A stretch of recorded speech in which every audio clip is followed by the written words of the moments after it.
हाय नमस्कार, मी मनीषा आपल्या अगदी मनापासून स्वागत करते एका नवीन व्हिडिओ व्लॉगमध्ये. स्वामींचे नाव घेऊन स्वामी व्हिडिओला करते आहे सुरुवात. आजचा व्लॉग हा षष्ठतीला एकादशी निमित्त आहे. महिन्याच्या कृष्ण पक्षाची एकादशी 25 जानेवारी 2025 रोजी शनिवारी ही आलेली आहे, म्हणजे आजच आलेली आहे.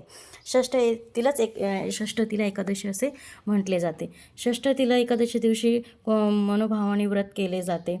त्याचे पुण्यही खूप मिळते. या दिवशी काय कन्यादान, सुवर्णदान असे तपचर्या इतके पुण्य मिळते.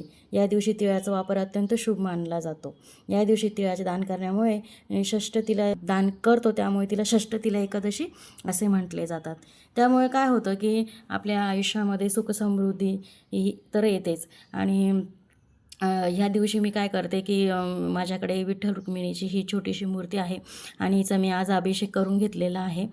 सकाळीच लवकर उठल्यामुळे आता अंधार थोडा दिसला होता तुम्हाला आधीच्या याच्यात. त्याच्यामध्ये मी अंधार होता असल्यामुळे खूप मी लवकर पूजा केली आणि त्यानंतर पूजा झाल्यानंतर अभिषेक झाला. देवांना फुलं, धूप, दीप अर्पण हे असं झालेलं आहे. तर अशा प्रकारे सकाळची माझी ही पूजा आटोपलेली आहे.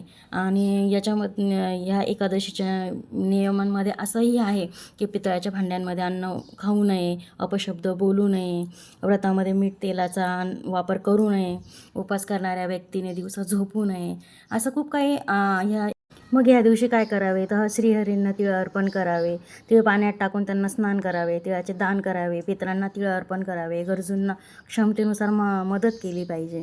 या व्रताचे फायदेही खूप आहे. या व्रत केल्यामुळे पुण्य मिळते. एकादशीचे उपवास केल्याने अनेक पटीने जास्त गोदान, सोन्याचे दान, अश्वमेध यज्ञ असे जे पुण्य प्राप्त होते. एकादशी उपवास केल्याने संपत्ती, धनधान्य इत्यादी कीर्तीमध्ये वाढ होते.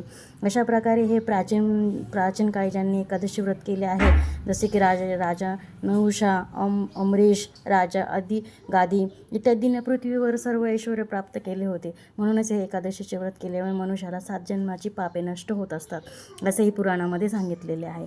अशा प्रकारे माझी एकादशीची पूजा वगैरे झालेली आहे आणि मला जी काही माहिती होती ती मी तुमच्याबरोबर शेअर केलेली आहे. तर त्या आय होप तुम्हाला हा व्हिडिओ युजफुल झाला असेल किंवा याबद्दल माहिती मिळाली असेल. तर तुम्हाला माझा हा व्हिडिओ आवडला असेल तर लाईक करा आणि चॅनलला नवीन असाल तर सबस्क्राईब करा. सर्वांना श्री स्वामी समर्थ.